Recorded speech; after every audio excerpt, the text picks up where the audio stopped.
From those humble beginnings, Nickelodeon has grown into a multi-billion-dollar business that you, our newest employee, now have the privilege to work for. We only ask that you 1. Mistreat your creators, 2. Tweet the cringiest crap imaginable, and 3. Go against the dead man's wishes for money.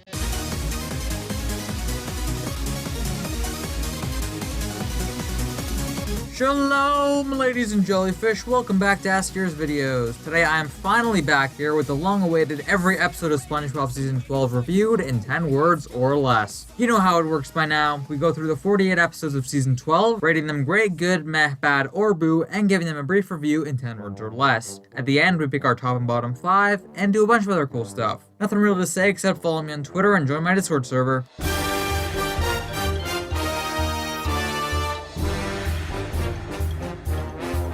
Let's jump into it. Does Patrick have a weird episode license too? Sandy's narrating was completely unnecessary, also known as the YouTube commenters episode. Can't please everyone. What a coincidence, this episode is awesome. Squidward should have made an anti-sea bear circle. Why do all Gary episodes suck? Skip. Now this is my cup of chum. They rehashed Bubble Buddy? Again? Really? Bubble Boss works a lot better as a side character. Fred's door knocker is a leg? Didn't need to see Krabs' butt in the intro. This episode's a fun ride. Were the nieces gonna hang Patrick? More like doesn't belong in the trash. What's next, a broken mattress? Way too rushed to be fully awesome. You ever wonder what was in Patrick's Rock 2? Respect your elders!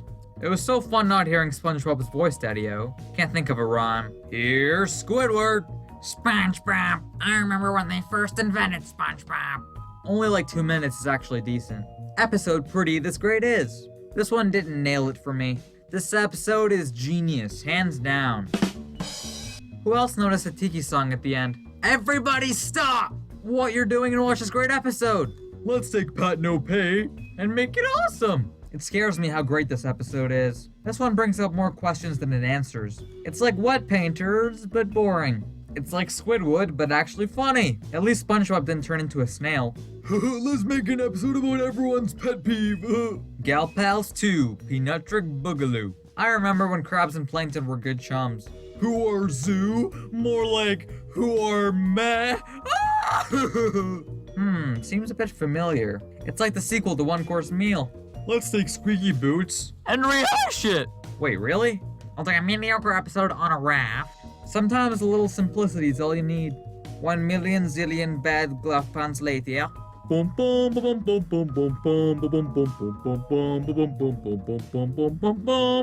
like Sleepy Time, but silent. I love it! Now that that's all finished, let's jump straight into the top and bottom 5. Number 5 best, Krusty Slammer. This one's just really simple and funny. It fits in quite well within the rest of the season and feels fresh and new. They've turned the Krusty Krab into a hotel before, into a skating rink, into a bunch of stuff, so a prison only made sense. Krabs and Plankton jump off each other really well here, and everyone ultimately gets their karma, which I really appreciate. The atmosphere and design of the prison is also really nice and looks pretty slick. Number 5 worst, Hiccup Plague. Here we go, another funny pants and a day without tears, huh?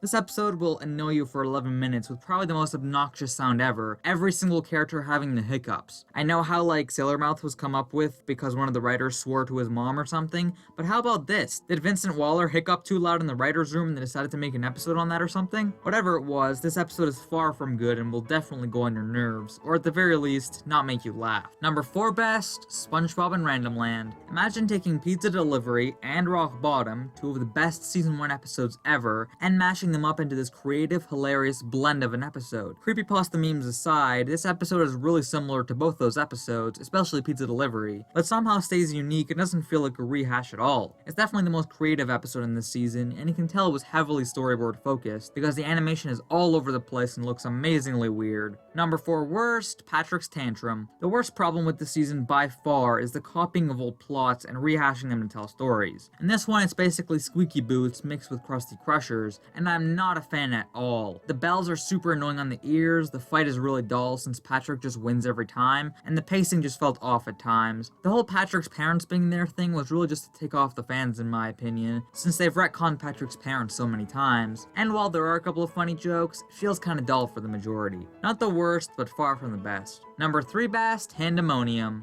In a season full of rehashes and unoriginal plots, it's really refreshing to see episodes like Handemonium. Like, whoever thought of an episode where the Chum Bucket Glove comes to life and destroys the town? The very idea of this deserved an award, let alone getting frickin' Hans, as well as the location of Glove World, which are basically asking to be in a genius episode like this. The animation with the hands was really funny, and the intro of the episode was also really fun and interesting. Number 3 worst, SpongeBob's Bad Habit. What's with the season and annoyingly dragged out running gags? Did you want to see SpongeBob bite his gross, disgusting fingernails for 11 minutes? No? Congratulations, you're a normal person, and this episode is anything but normal. It's not funny at all, I literally didn't laugh once.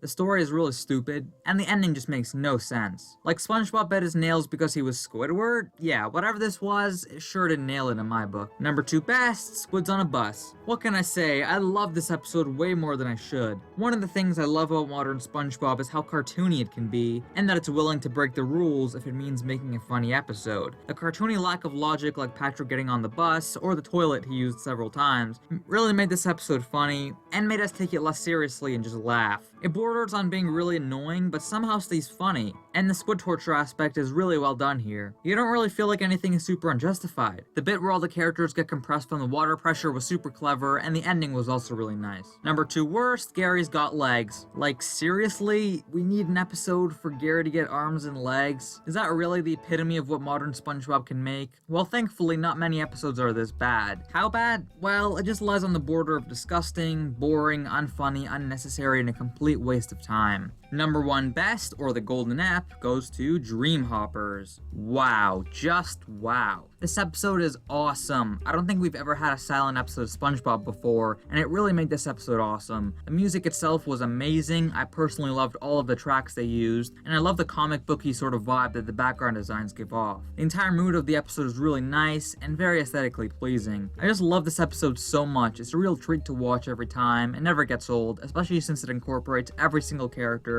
in a really fun package. And the number 1 worst, or the rotten ep, goes to Gary and Spot. What the frick is this episode? Gary and Spot are apparently friends? You know, even though their owners are mortal enemies for the most part, their pets are friends. Also, why is Spot still even in this show? Like, he was good in Plankton's Pet, and maybe even Spot Returns, but enough's enough. You don't need more characters in this show. Also, Sandy narrates throughout the entire episode for no reason at all. It's really noticeable and annoying, and I think just relying on the French narrator would have been 10 times funnier and more enjoyable. Or better yet, just show don't tell and go full silent like Dream Hoppers. The way they did it here feels self-explanatory and makes the scenes really dumb. And that's not even getting into the plot.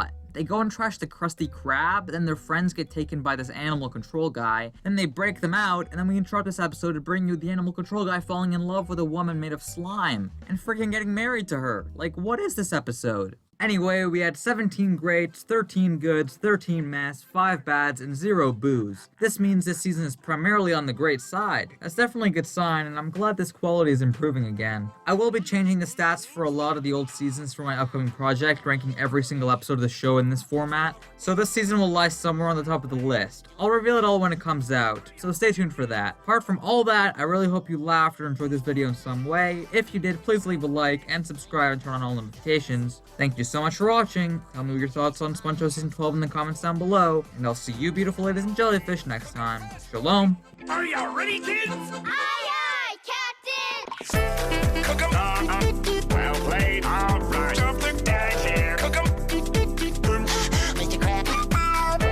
Cook 'em. Well played. All right. Jump the. Sudden, I don't know, thanks. About it, Leo. What you? Oh, Krabby. Sponge. Hey, Be here. good burger. I don't suppose you. Pretty hey, bloody. You've never. Oh, Krabby. Sponge. Hey, Be here. good burger. I don't suppose you.